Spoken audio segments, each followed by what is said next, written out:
Hey guys, so today I'm going to be taking you through my Vanguard portfolio. It's been about 5, nearly 6 weeks since my last update, which is a bit longer than what I usually like to do. I like to do it about every 4 weeks, but nevertheless, we're going to go through my portfolios today. So of course, as always, we'll go through my ISA and see what's happened in the past 5, 6 weeks, and also my SIPP. And then I'm also going to take you through the pension calculator on the Vanguard website, which I think is quite useful. And I'll talk you a bit more through that later in the video at the end. And so yeah, let's just go through my portfolio and see what's happened. So hopefully you should be able to see my screen now, and I will go through briefly what I usually do in terms of the goal weight, current weight, etc. But I won't go into too much detail because if you've watched all of my Vanguard portfolio updates to date, then that's going to get annoying. But I'll just go through real quick if you're new here, and then I will show you what's happened in the past month. So as always, my goal weights are split across 1, 2, 3, 4, 5. So as always, my goal weights are split across 6 funds. And by goal weight, I mean what I have decided ahead of time that I want, what I have decided ahead of time where my investment should go. So I don't want it to be split evenly across all 6 funds. I want most of my capital to go into the global tracker. And so you can see that I've got 50% weight into the VWRL, and then I've got a 10% weight for all of the other funds. There is some overlap or some crossover for some of these funds, of course, because the VWRL is a global index fund. But the additional funds that I have is because I want extra weighting or extra exposure in those areas. So it is very much intentional. But as you can see, the current weight varies a little bit because it's very hard to get it bang on. So I currently have 45% into my VWRL, 11% into the Pacific Fund, 11% into the S&P, 10.5% FTSE 250, 11.2% the emerging markets, and 10.3% VHYL. So I think this is a bit more balanced than what it was last month. I still need to get that VWRL up. So when I invested more money last month, I did put some more money into VWRL, but I think I also put it into FTSE 250 or something. So I'm trying to continue to balance them, but it's very, very hard to get it bang on. I've also got last month, so you can see what the return since inception, that's what RSI stands for. You can see what the return since inception has been last month, and that was 7.4% for VWRL, 14% for Pacific, 12.83% for VUSA, the S&P 500, 10% for the FTSE 250, negative 1.27% for the emerging markets, and 14.7% for VHYL. So all of them are doing very well, apart from the emerging markets, as you can see. But I also wanted to point out something real quick. So it's nearly a year since we started investing in some of these funds. And the first funds that we invested in were the Pacific Fund. So you can see that's up 14.2%. So that's nearly a year. And as I've said in previous videos, the goal, the dream would be to get a 10% return on a yearly basis. So to see 14.2% means that we've outpaced that 10%, which is great. But the second fund that also has been invested in for nearly a year is the VHYL, which was 14.7% last month as well. So you can see that these funds are doing a bit better, and maybe because they've had a bit more time. So we'll continue to have a look and see what's happening over time. But sometimes it's good to just look back to see how long you've been invested in a fund, and is it meeting what you expected to or what you were hoping for. Of course, if it's not meeting your expectations, there's not much you can do about it, but it's just sometimes good to have a look and reevaluate to see how things are going for your funds. So in terms of what I am currently seeing, so VWRL, it is currently at 7.64%. So there has not been much movement since last month, but still pretty good. I can't complain about that. For the Pacific Fund, it's now 14%, so it's gone down a little bit, but again, still quite high, so happy with that. The S&P 500 is down to 11.14%, so that's gone down just over 1%, but still, again, not bad.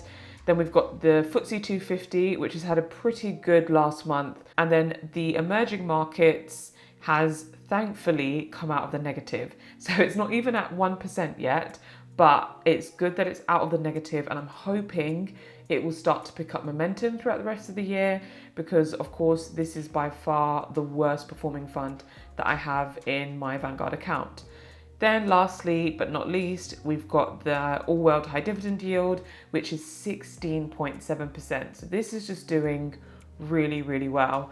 And so I'm really happy with this one. And as I said before, you can see the ones that have been invested in longer are the winners, the front runners. And so I think that theme will probably continue. But overall, I would say I'm pretty happy with this.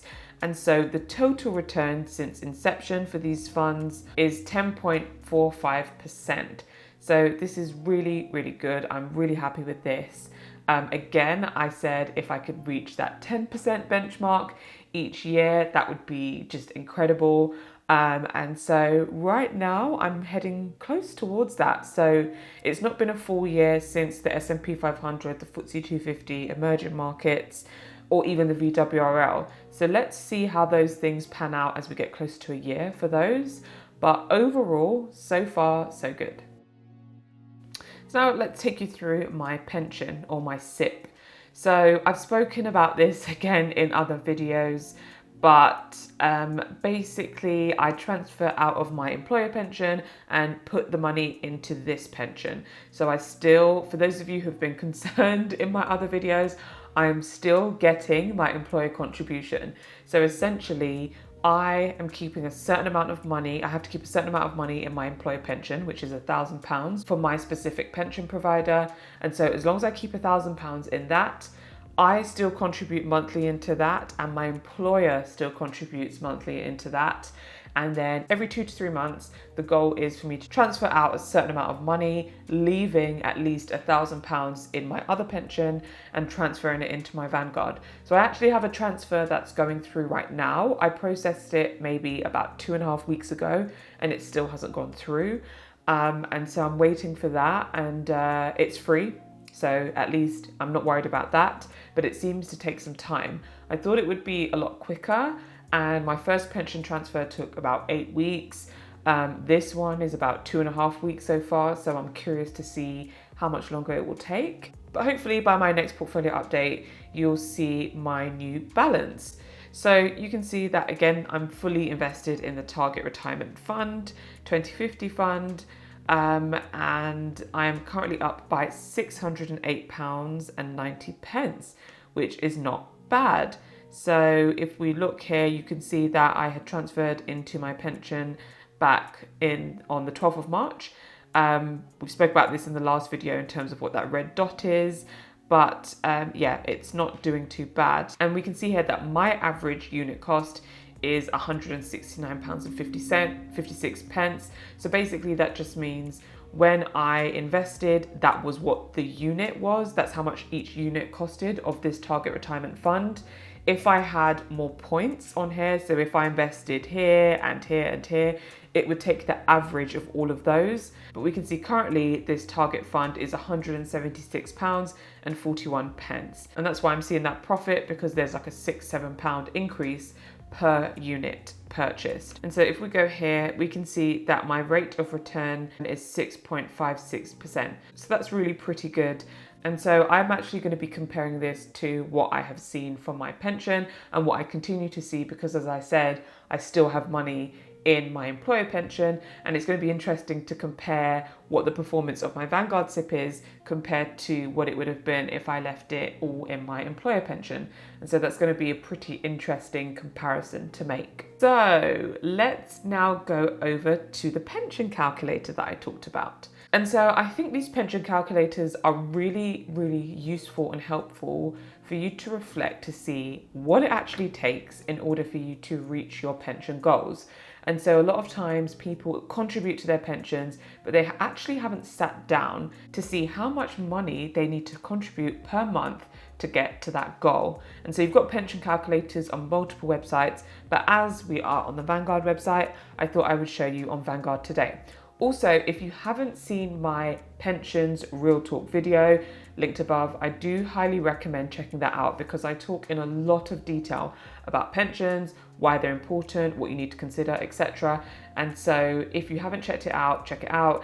And then of course, then continue to do your research. So these videos are just as a guide to give you some information, and then you can take that forward and do your own research to see what's suitable for you. If you want, you can get financial advice, but it's really just to provide you with that base information to kind of get those wheels turning in your head to consider what you need to do for your future.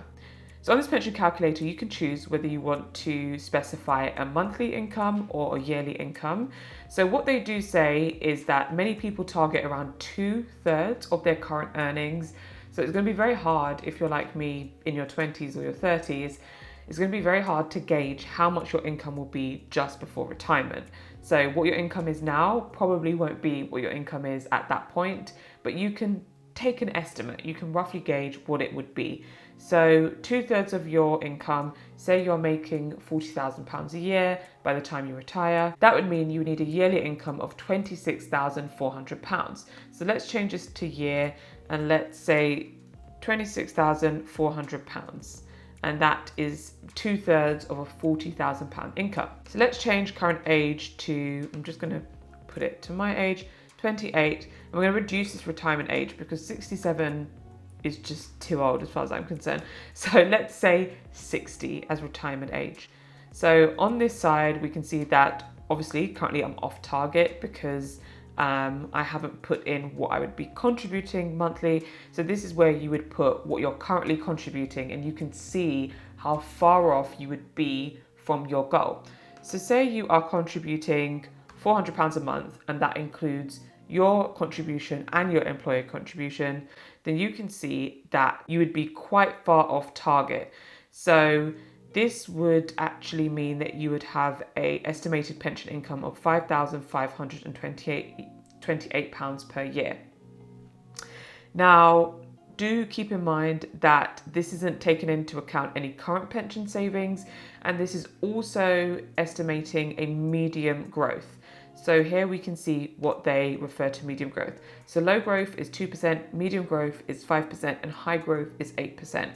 I'm going to change this to high growth only because obviously I think 8% is pretty achievable.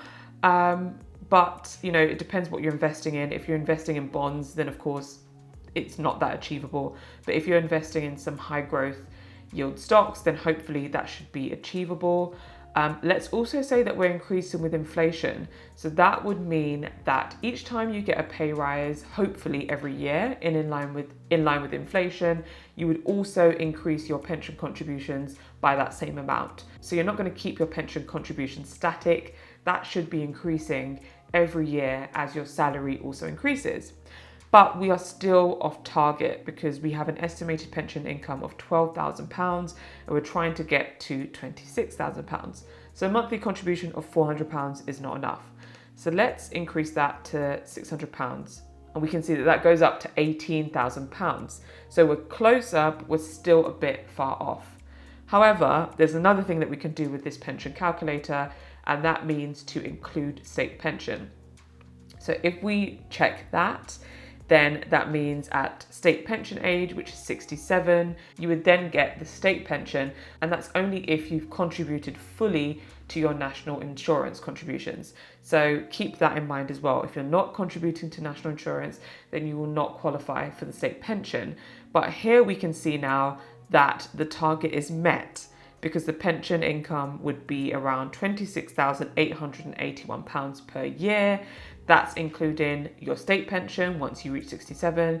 And that means that if at 28, I was to contribute £600 per month, by the time I've hit the age 60 years old, I will be able to withdraw an income each year of around £26,000. And here we've got the estimated savings. So we can see that the estimated pension pot size would actually be around £612,000, which means that you would be able to withdraw £153,000 tax-free because you get a 25% lump sum that you can withdraw tax-free from your pension pot once you reach pension age. So of course you can play around with these numbers. £600 is quite high according to the national averages. I don't think people are contributing this much.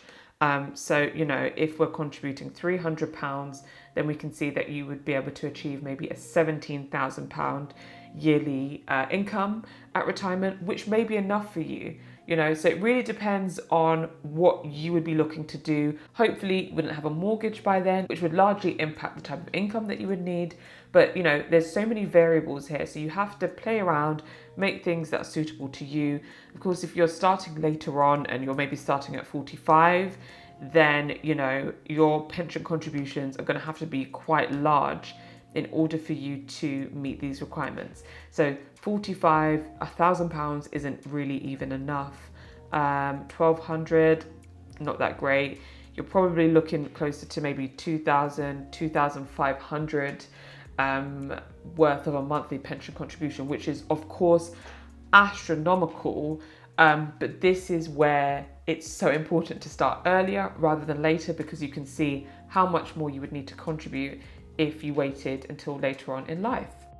So I hope that has been useful for you today and you've enjoyed having a peek into my Vanguard portfolio. And let me know below in the comments what your thoughts are. Have you used a pension calculator before? Did it scare you to see? And have you found this video useful? Also, if you haven't already liked and you haven't already subscribed to this channel, then please do so. It really does help this channel grow and just shows me that I need to continue what I'm doing, and any support that you provide for this channel is really greatly appreciated. So that's it for today's video. Hope you enjoyed it, and I look forward to seeing you in the next video real soon.